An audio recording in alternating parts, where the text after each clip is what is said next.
In Season 3, we have been on a deep dive into ways semiosis can be applied into design or illustration work.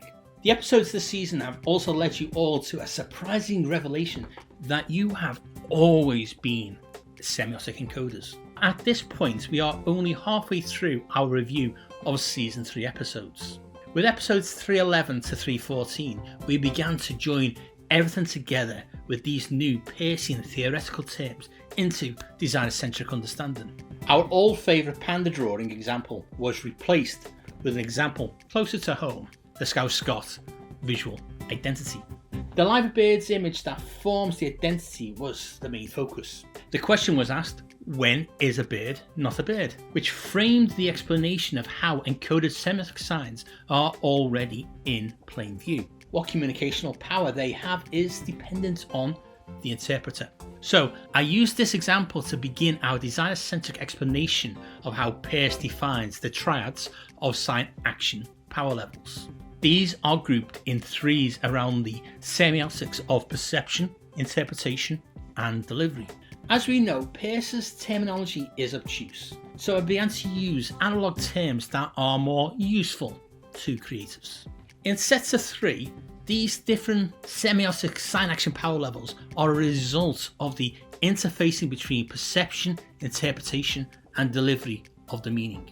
Understanding this flow between three interdependent functions within the semiotic encoding helps set up the next 3 episodes. These explain Peirce's 10 semiotic sign classifications. These 4 episodes on the semiotic power levels can be watched individually or back to back in Omnibus 3.4 Interpreting Semiotic Signs. In Season 4, we will play a game of 20 questions. Each episode will answer a specific question on applying semiotics. This is about gaining knowledge to develop your own semiotic frame of mind. Applying semiosis in your ideation stages of sketching first needs a lateral step in understanding that semiotics is natural. These 20 Season 4 questions will be grouped into 6 sub-themes, which will help you step your way forward a new semiotic frame of mind. The next 4 episodes sort of flips the conversation from the creative to the audience's mindset. It is crucial to consider who you design or illustrate for. By understanding the audience's cultural cues will help you to work both laterally and embrace second order thinking. So to help you reframe your own semiotic mindset, we will take some time to look for semiotic cultural cues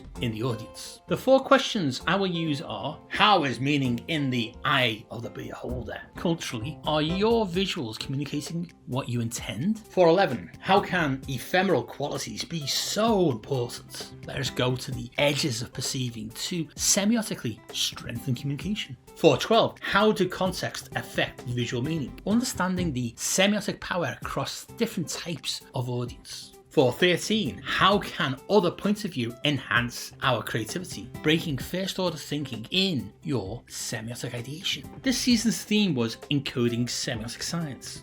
Therefore, I applied last season's Semiotic Rosetta Stone metaphor theme into applying Peirce within visual communication. Season 3 also became the first season that could be watched months ahead of YouTube by becoming a Semiosis 101 producer with a Patreon membership. That means by the time you are watching this episode of YouTube, Patreon producers are already watching Season 4 episodes or even Season 5.